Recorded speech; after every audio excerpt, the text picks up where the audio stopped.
Gunfire erupts across the compound. Incoming! Incoming! All personnel to battle stations. Sergeant Lisa Carter drops her mop bucket as alarms scream through forward operating base thunder. Mortars explode outside the mess hall. Enemy fighters have breached the perimeter. 47 soldiers trapped inside with no way out. But here's what they don't know yet. The quiet janitor mopping floors has eliminated more enemy combatants than their entire security platoon combined. Colonel Morrison grabs his sidearm. "Where's our combat response team, sir?" "They're pinned down at the motor pool." "What about backup?" "Negative contact, sir, but someone's moving differently through the chaos. Not running for cover like the others, moving with purpose, with tactical precision that doesn't belong to a janitor." Here's where everything changes. Lisa Carter strips off her janitor coveralls. Underneath, tactical gear, combat knife, ceramic body armor, and something else that makes the colonel's jaw drop.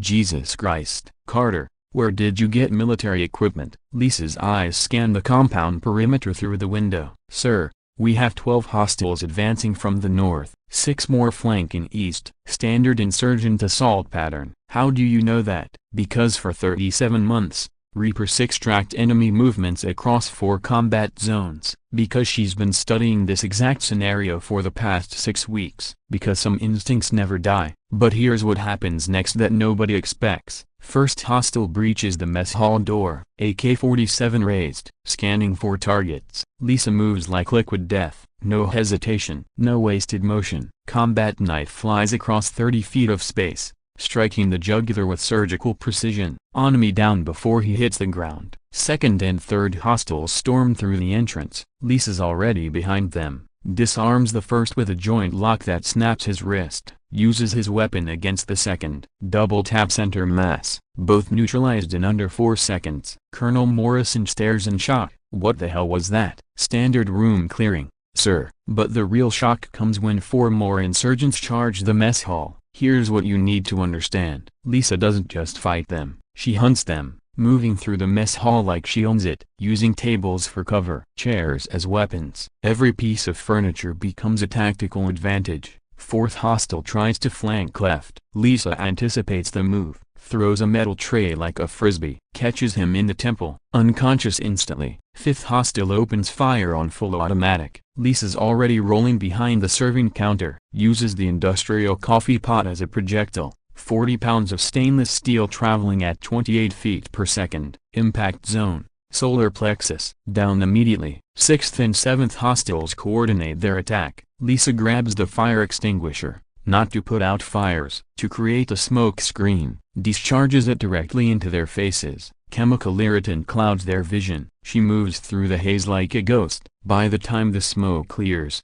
both hostiles are on the ground, zip-tied with electrical cord from the kitchen equipment. Total elapsed time, 3 minutes and 47 seconds. Colonel Morrison approaches slowly. "Carter, I need to know who you really are." Lisa wipes blood from her hands using a dish towel. "I'm just the janitor, sir." "Janitors don't move like that." "Like what, sir?" "Like special operations." But the colonel isn't finished with his questions. "Carter, remove your shirt." "Sir, that's an order. I need to see something." Lisa hesitates. For 18 months, she's avoided this moment. The moment someone would demand to see what she's been hiding. Slowly, she unzips her tactical vest, pulls off her undershirt. Colonel Morrison takes a step back. Her torso is a road map of shrapnel scars. Dozens of them, some the size of quarters, others stretching across her entire abdomen. Old wounds, combat wounds, the kind that only come from one place. I'd explosions. "My God, Carter, what happened to you?" Here's what those scars represent. Operation Iron Thunder, Fallujah, September 2019.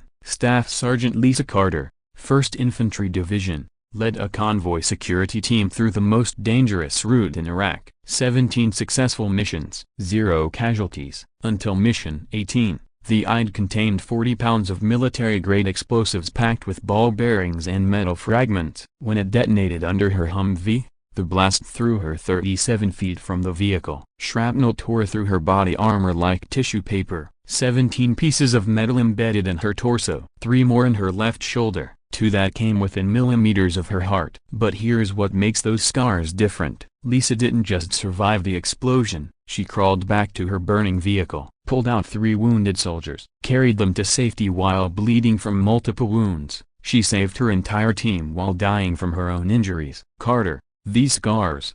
You were combat infantry? Lisa puts her shirt back on. Not anymore, sir, but the colonel has already pulled out his secure tablet. Lisa's service record loads on the classified database. What he reads makes him sit down hard. Staff Sergeant Lisa Carter.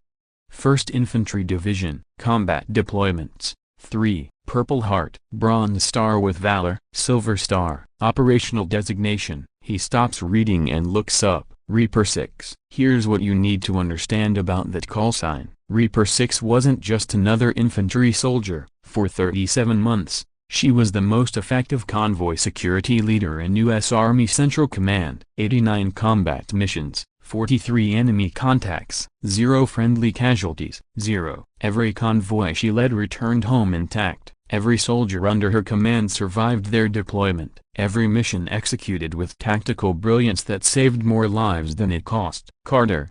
You're actually Reaper 6? For 18 months, Reaper 6 was a legend. The convoy leader who could navigate any route, defeat any ambush, protect any cargo. The soldier who turned the most dangerous roads in Iraq into safe passage for thousands of troops. But legends don't mop floors at forward operating bases. I just clean buildings now, sir. But the colonel has already made his decision. Not anymore. I'm recommending you for immediate reinstatement to combat operations. Sir, I chose support duties for specific reasons. What reasons? Here's where the truth finally comes out. My team died because I made the wrong call, sir. Led them down a route I thought was secure, cost 3 good soldiers their lives. The colonel accesses the classified after-action report. Carter, I'm reading the incident report. Your convoy was ambushed by a coordinated enemy force. 17 insurgents with prepared positions. I should have detected the threat. You eliminated 12 enemy combatants while wounded, saved your remaining team members. That's why you received the Silver Star. But here's what you need to understand about survivor's guilt.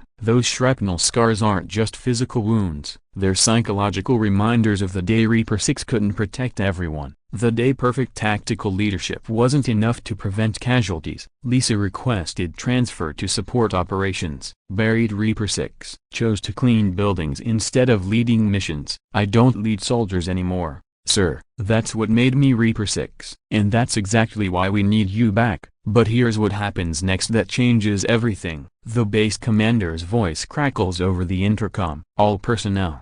We have confirmed enemy infiltration. Unknown number of hostiles inside the perimeter. This is not a drill. Colonel Morrison looks at Lisa. We need our best tactical leader out there. Sir, I'm not qualified. You just neutralized 7 enemy combatants in under 4 minutes. You're the most qualified person on this base. Here's where Reaper 6 returns. Lisa picks up her tactical vest. For 18 months, she's avoided this moment. But when her fellow soldiers face danger, some responsibilities never end. Colonel, I'll need a full combat loadout. Already arranged. 23 minutes later, Lisa leads a 12-man security team through the base perimeter. M4 carbine in her hands, tactical radio on her shoulder, combat leadership skills awakening from forced retirement. Through her night vision, she identifies enemy positions. 6 hostiles attempting to breach the armory, 4 more setting up mortar positions, 2 sniper teams on elevated ground. But here's what makes this more than just a firefight. Lisa doesn't just coordinate the response, she anticipates every enemy move, predicts their tactics, counters their strategy before they implement it. Team Alpha, flank left and suppress the mortar position. Team Bravo, establish overwatch on the communications tower. Team Charlie, follow my lead on the armory breach. Her voice carries the authority of someone who's done this dozens of times, who's brought soldiers home from impossible situations. 47 minutes later, the compound is secure. 12 enemy combatants neutralized. 0 friendly casualties. Colonel Morrison finds Lisa conducting post-action equipment checks. Outstanding work, Sergeant. Lisa removes her tactical helmet. Just doing my job, sir. Your job is janitor. That was combat leadership. But here's the real victory. Every soldier in Lisa's security team returned unharmed. Every tactical decision she made protected her teammates. Every order she gave demonstrated why Reaper 6 was a legend. The next morning, Colonel Morrison approaches Lisa at her janitor station. "Carter, I've been in contact with Brigade Command. They want you back in combat operations." Lisa continues mopping the floor. "Sir, I prefer support duties." "Why hide what you can do?" Here's where the deeper truth emerges. "Every scar on my body represents a soldier I couldn't protect, sir. Every wound reminds me that tactical brilliance isn't always enough." The colonel sits on a nearby bench. "Those scars represent soldiers you did save, missions you completed, lives you preserved. 3 soldiers died under my command. 46 soldiers lived because of your leadership." But here's what you need to understand about redemption. Perfect leadership doesn't mean 0 casualties. It means making the best decisions possible with incomplete information under impossible pressure. Reaper 6 didn't fail her soldiers. She saved the ones she could while sacrificing herself to protect them. "I save lives by avoiding responsibility. Sir, you save lives by accepting it." 2 weeks later, Lisa stands before a class of 30 junior NCOs at the Advanced Leadership School, her janitor uniform replaced by instructor gear. "My name is Staff Sergeant Carter. For the next 8 weeks, I'll be teaching you small unit tactics and battlefield leadership." A young corporal raises his hand. "Sergeant, what's your combat experience?" Lisa looks at the 30 eager faces. Young soldiers who need the best training possible to survive in combat zones and bring their teams home safe. "I've made the mistakes you're going to face, and I'm going to teach you how to avoid them." For 8 weeks, Lisa transforms 30 good soldiers into exceptional leaders. She teaches them tactical planning, threat assessment, decision-making under pressure, but more importantly, she teaches them how to carry the weight of command. On graduation day, Colonel Morrison addresses the class. "You've been trained by one of the finest combat leaders in Army history. Staff Sergeant Carter, operational callsign Reaper 6, has prepared you for the most difficult challenge any soldier faces, bringing everyone home alive." After the ceremony, Corporal Johnson approaches Lisa. "Sergeant Carter, thank you for everything you taught us. Remember the fundamentals, Johnson. Protect your team, make good decisions, accept the weight of command." "Will you return to combat operations?" Lisa looks out at the training grounds. "Maybe. When I'm ready to lead again." That evening, her phone buzzes. Text from Colonel Morrison. "Brigade wants you for advanced tactical leadership position, Fort Benning. You'd be developing combat leadership curriculum. Interested?" Lisa stares at the message. Fort Benning, where she could teach everything she learned about protecting soldiers and accepting responsibility. She types back, "Send me the details, sir." Here's where the story comes full circle. 3 months later, Staff Sergeant Lisa Carter arrives at Fort Benning, not as the broken soldier who blamed herself for casualties she couldn't prevent, not as the janitor who mopped floors to avoid responsibility, as Reaper 6, the combat leader who never truly disappeared. She stands before her first class of 40 advanced leadership candidates. "My name is Staff Sergeant Carter, but you might know me by a different designation, Reaper 6. A murmur runs through the classroom. Reaper 6, the convoy leader who could navigate any danger, defeat any enemy, protect any soldier. For the next 12 weeks, I'm going to teach you everything I know about combat leadership, tactical decision-making, and the psychological cost of command." But here's what you need to understand about leadership. Reaper 6 was never about perfect tactics. It was about perfect responsibility. Understanding that every decision you make carries the weight of your soldiers' lives. You're not here to become warriors. You're here to become protectors. Every skill I teach serves one purpose, bringing your soldiers home alive. For 12 weeks, Lisa transforms 40 good leaders into exceptional commanders. She teaches them tactical mastery, but more importantly, wisdom, how to handle the pressure of command, how to make impossible decisions. Later that evening, Colonel Morrison finds Lisa on the training facility observation deck. "Any regrets about returning to leadership?" Lisa adjusts her tactical gear,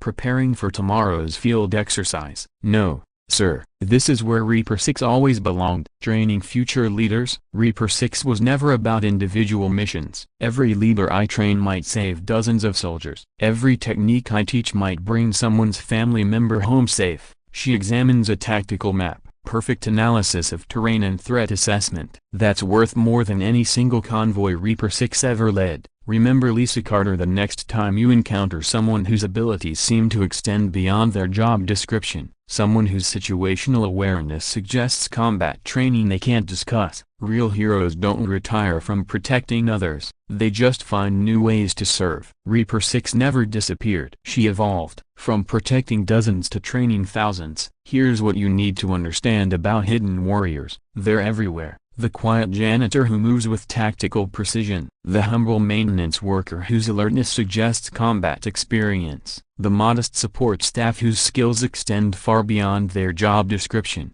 They chose civilian roles not because they stopped being protectors, but because they found new ways to serve. New soldiers to train, new missions that matter. And when the moment demands it, when lives hang in the balance, those skills resurface, not because they want to return to war, but because some responsibilities never end. Reaper 6 reminds us that real leadership isn't about individual glory.